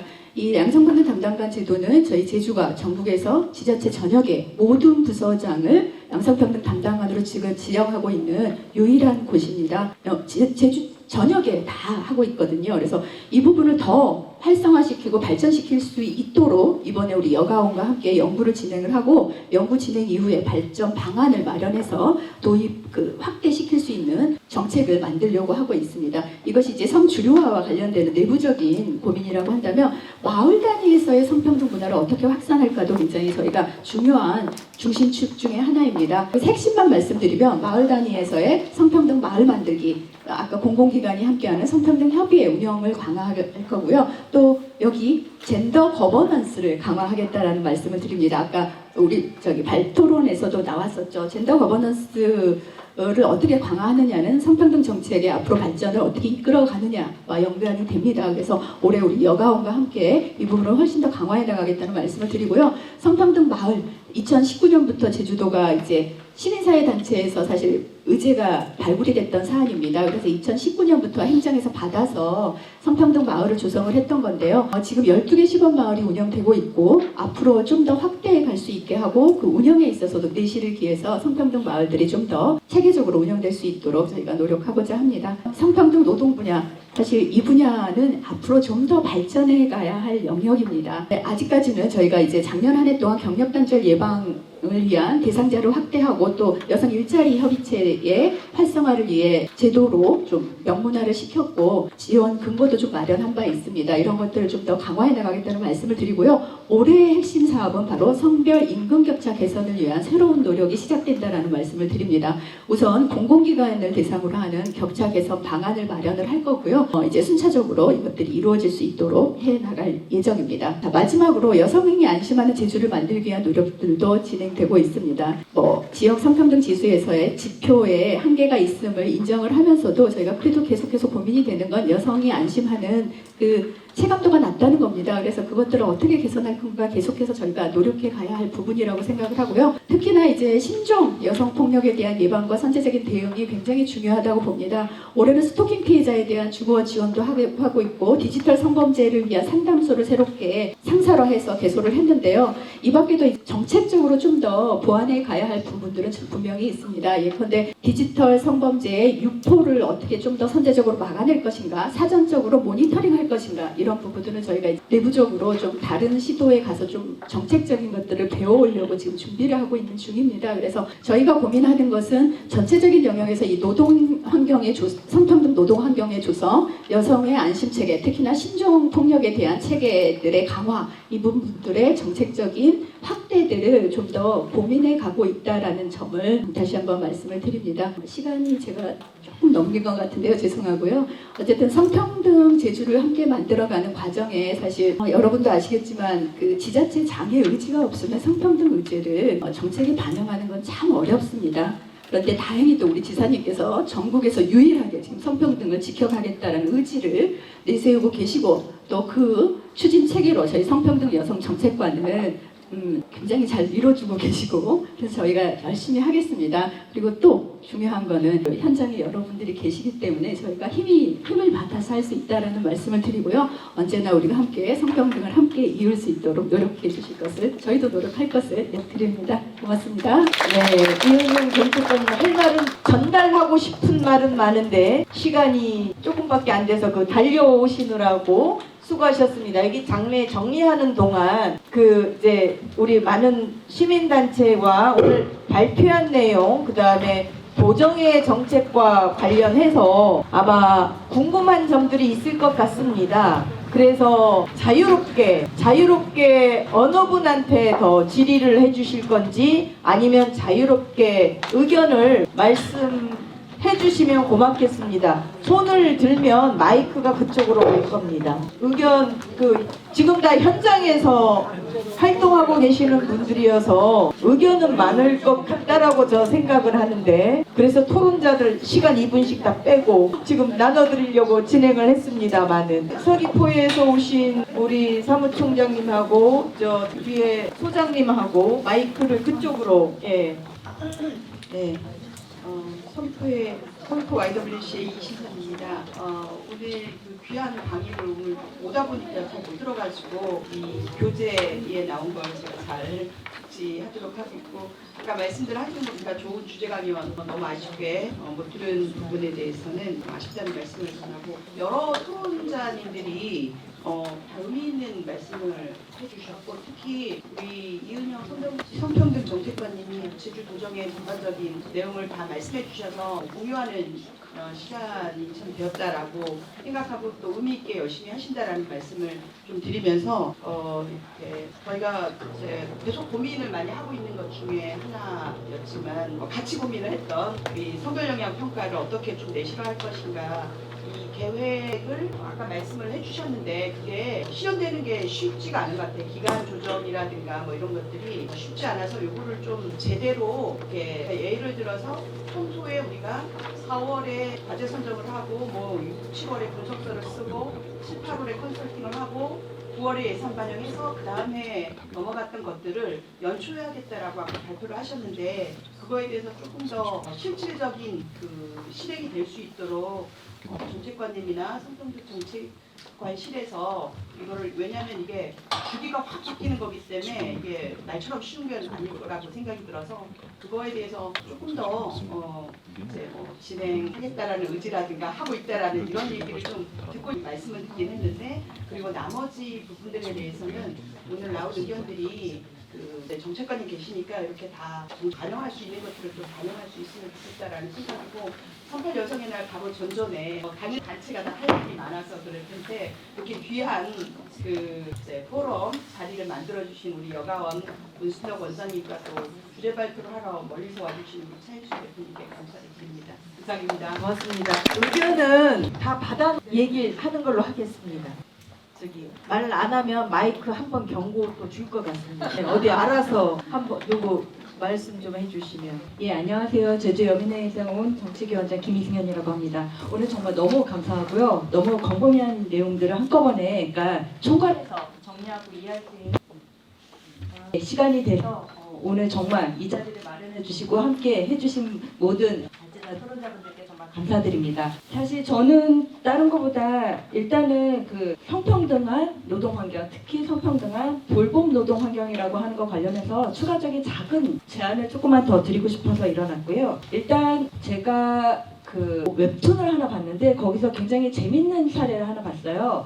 한 여성이 출산 휴가를 가게 됐는데 그 출산 휴가를 가는 거를 매개로 해서 각 부서장들이 어떤 식으로 일을 함께 우리가 그러니까 출산휴가 들어가기 한 달 전이었던 것 같아요. 한 달 전이니까 이제는 이제 업무 조정들이 들어가야 되니까 우리가 어떤 식의 그러니까 업무를 함께 분담하고 나눠야 되는가라고 하는 거를 부서장이 함께 이야기하고 동료들도 우리 열심히 잘할 테니까 아이 잘났고 잘 이제 하고 오라고 하는 그런 분위기가 만들어지는 그런 웹툰을 보면서 이런 분위기가 만들어져야 되는데라는 생각이 들었거든요. 실제로 그러니까 그 출산휴가를 들어가고 임신 출산 과정에 있어서 그 해당 여성 노동자에게 대체 노동을 지급하거나 이런 것들 외에도 같이 일하고 있는 동료들에게 가는 부담이라고 하는 게 분명히 있는데 이 부분이 지금 현재 제도적으로 잘 마크가 되고 있지 않은 것 같습니다. 그래서 실제로 어떤 식으로 뭐 고용보험에서 처리가 될지 뭐가 될지 모르겠지만 그러니까 완전히 이제 그 직무 대체가 불가능한 영역들이 분명히 있잖아요. 그런 영역들을 대체하는 동료들에게 조금 더 인센티브가 제공되는 거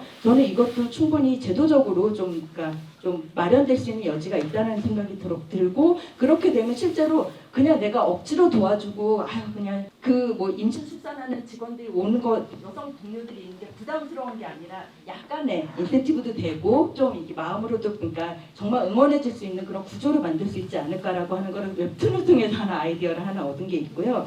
또 하나는 그 5인 미만 사업장이 제주도에는 정말 많습니다. 실제로 85% 정도 이상인 걸로 알고 있는데요. 실제로 여성 노동의 문제라고 하는 것은 모두 제주 지역에서는 특히나 이제 5인 미만의 이제 각종 법적인 이제 그 지원 체계 안에 들어오지 못하는 현실적으로 들어오지 못하는 여성 노동자들인데 그 경우는 사에 가까운 그 영세 사업주라는 겁니다. 영세 사업주이기 때문에 실제로 법적인 빼고 얘기할게요. 법적인 그런 이제 그러니까 금기법이나 이런 것들 적용하기 굉장히 어려운 여러 가지 난제들이 이제 함께 걸쳐졌는데 이거에 대해서는 정말로 이 현장 그 사업 현장에 대해서 근로자도 보호하고 사업자도 보호할 수 있는 방법으로 저는 5인 미만 사업장에 대해서 그러니까 각종 사대보험이나 호처를 관련한 공공 지원 서비스가 정말로 강화돼야 된다고 생각합니다. 이 부분 관련해 가지고 제가 10년 전부터 굉장히 그러니까 제주에 이제 여러 여성 노동에 관련해서 얘기하는 현장에 계속 말씀을 드려왔는데 실제로 고용노동 관련한 영역들이 제주도 같은 경우는 특별법에 의해서 제주도에 이제 사업으로 들어와 있지만 그럼에도 불구하고 이 노동 관련한 영역, 근로 관련한 영역에 대해서는 도정 사업으로 이해가 잘 안 되고 잘 받아들여오지 않았던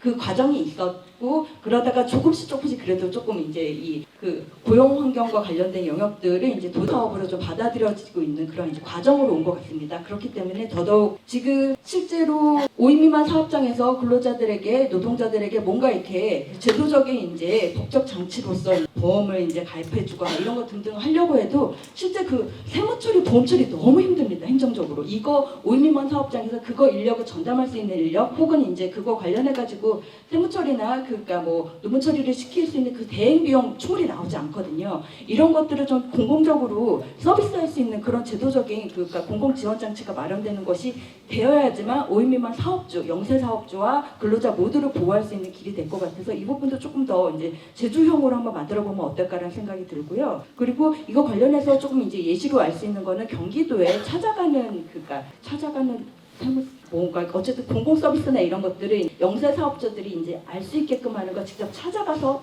그 공공 서비스도 이제 신청도 해주고 문서 쓰는 것도 대행해주고 이런 것도 서비스가 있는 걸로 알고 있습니다. 그걸 조금 더 응용해서 제주형으로 만들어보면 어떨까 싶어서 성평도 노동환경 조성을 돌봄과 관련해서 같이 생각해 보았습니다. 이상입니다. 네, 고맙습니다. 예, 한 분만 더 마지막으로 받고 나중에 의원님들 입장도 좀 들어봐야 될 것 같습니다. 그럼 저희가 전달 오늘 여기서 했습니다. 예, 여기로 마이크 좀 갖다 주세요. 네, 반갑습니다.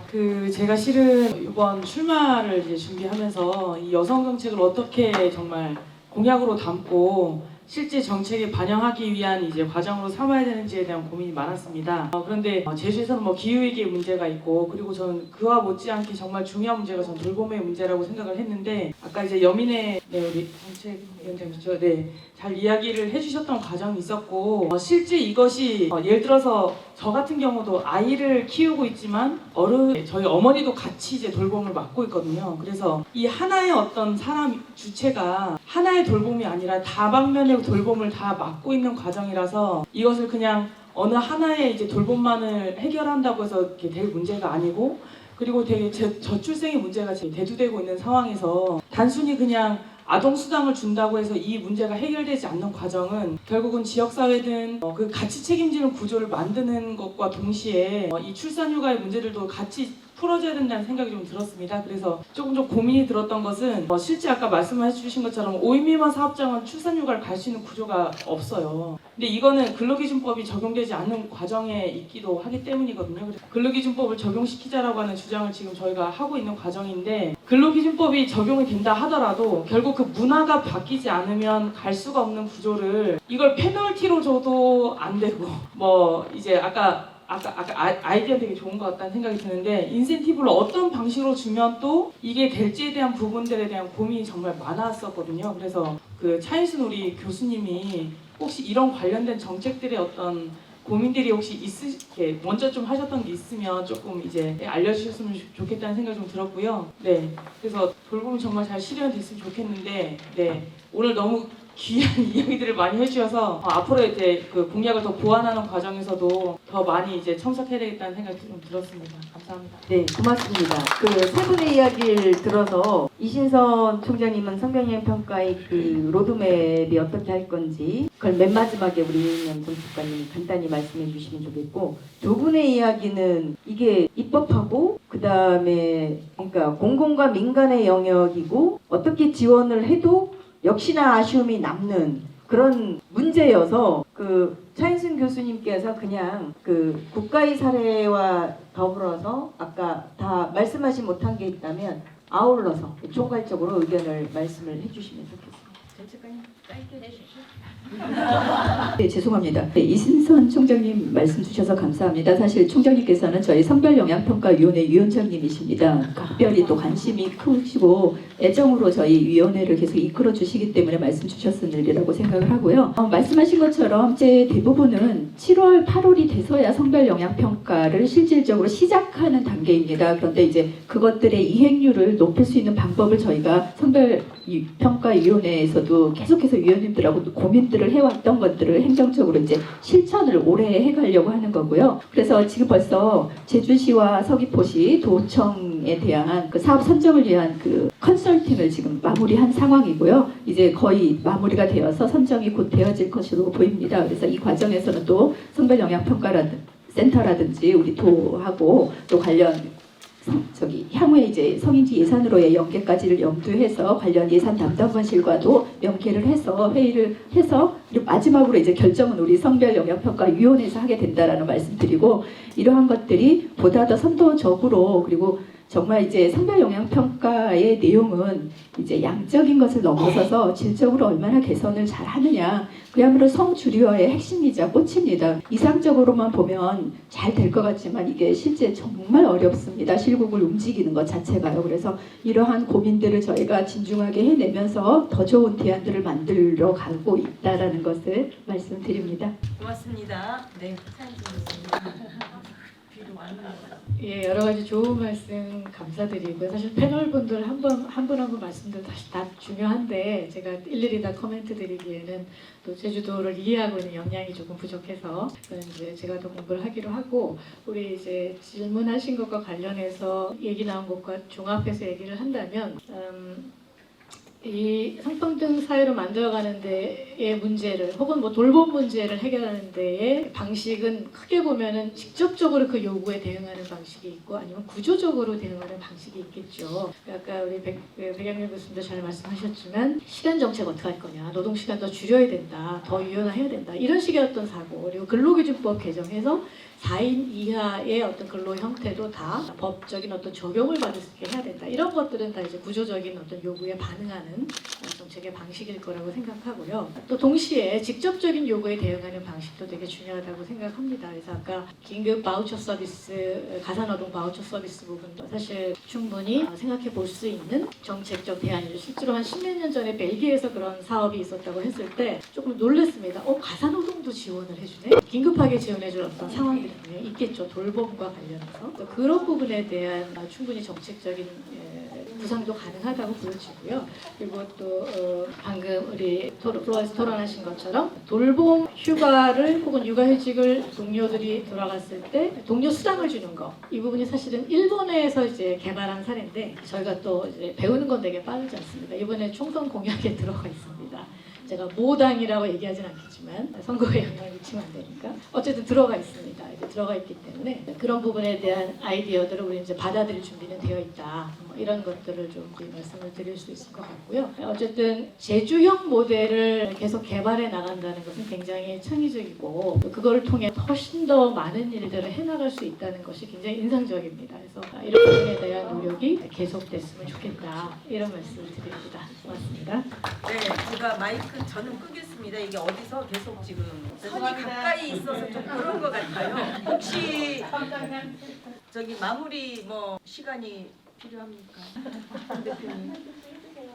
그 돌봄에 젠더 폭력이 밀리고 있다는 느낌을 받고 있어요. 젠더 폭력도 나의 일상과 연관된 거니 고민 좀 많이 해주십시오. 네, 네.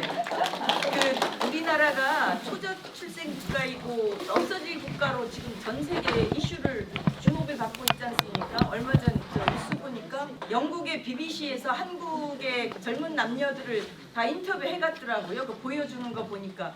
왜 아기를 안 낳고 결혼을 안 하고 해? 하니까 한국의 여성들의 그 성평등 인식은 정말 많이 열리고 확산이 되었는데 그 남성들의 가부장적 인식은 너무나 더디게 변해서 그 갭이 크기 때문에 출산과 육아 이런 문제 때문에 초저 출생으로 가고 있다 하면서 막 일본은 그렇게 돈을 많이 한국이 들여서 효과가 뭐냐 하면서 집중 진단. 그래서 우리나라가 이런 걸로 또 세계 이슈가 되는구나 하는 그 뉴스를 잠깐 봤는데 오늘의 내용들이 대부분 그거와 연관되어 있지 않나 그런 생각을 합니다.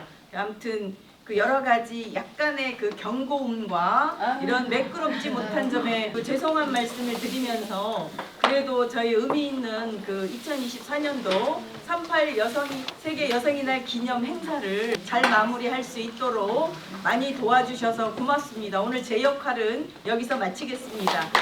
강연과 그리고 좋은 토론을 함께 해주신 그리고 함께 마지막까지 남아주신 모든 서로가 다 같이